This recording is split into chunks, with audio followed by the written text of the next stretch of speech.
фейерверк! Раз, два, три! Молодцы! Молодцы! Ушу көндәрдә Бикбулат авылынан алыс түгел ердә урынлашкан хозур табигатьле Ярлытау буенда һаулык мөмкинлекләре сикләнгән балалар һәм уларның ата-әсәләре катнашлыгында матур сара узгарылды. Тәү башлап балаларның күңелен күтәрү, уларны табигать менән таныштыру форматында оештырылган байрам сараһына Күгәрсен, Көйөргәҙе, Йәнсура райондарынан, Мәләүез һәм Күмертау ҡалаларынан ҡунаҡтар саҡырылды. Аҡназаровтар ғаиләһе Мәләүез районы Тамъян ауылынан килгәндәр. Бының иш сараларҙа ҡатнашырға тырышабыҙ. Балалар менән тыуған яҡ тәбиғәтен дә күреү форсаты тейҙе тиҙәр. Кәҙәләр етәм, бигүк моңһоуланыма, өмөт үҙемә килер ялларҙа, көҙләрендә гөлдәр йәшәрерлек, әлеһеҙҙең йылын аңларға. Знакомыйлар саҡырғандар ине, шул беҙҙең бала тоже инвалид. Шуға беҙ үзебеҙҙең матур яҡларҙы тағын күрергә килдек инде. Бында беренсе тапҡыр Бикбулат яҡларында был тирәлә бик матур, оҡшай.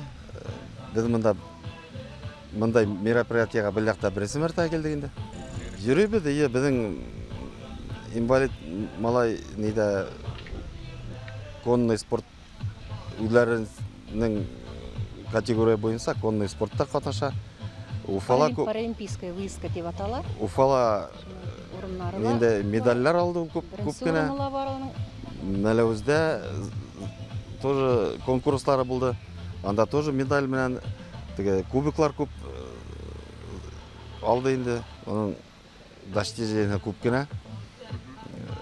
Үҙе бәләкәй генә булһа, тырышып йөрөй.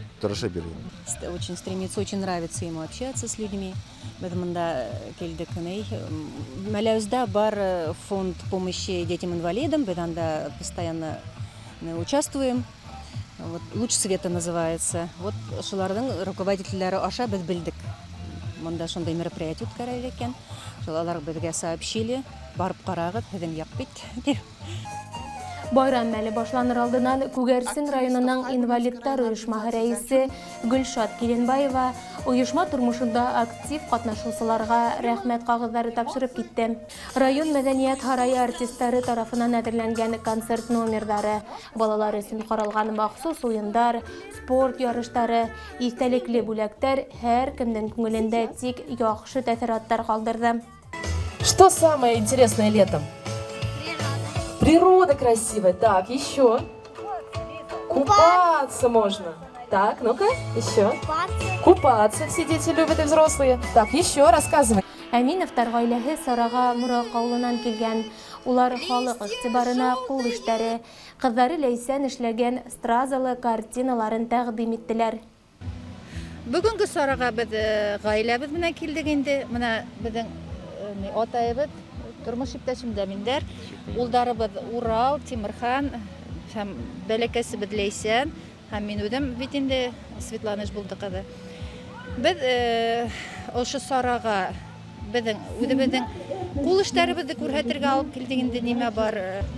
Ләйсән беренсе класста уҡыу башлау менән центральный балалар ижады йортонда йөрөй башланы инде.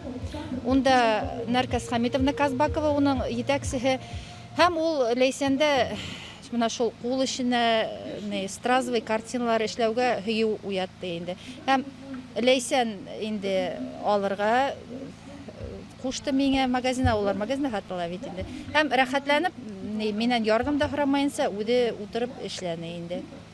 Ҙур ғына эште үҙе атҡарып сығарҙы. Үҙенә бик оҡшай. Хәҙерге ваҡытта мына стразовый картиналарҙы эшләй һәм бисер менән дә мауға башланы. Сара аҙағында бөтәһенә лә ҡарағайлыҡта бешкән һалдат бутҡаһы, тәм-том менән самауыр сәйе тәҡдим иттеләр.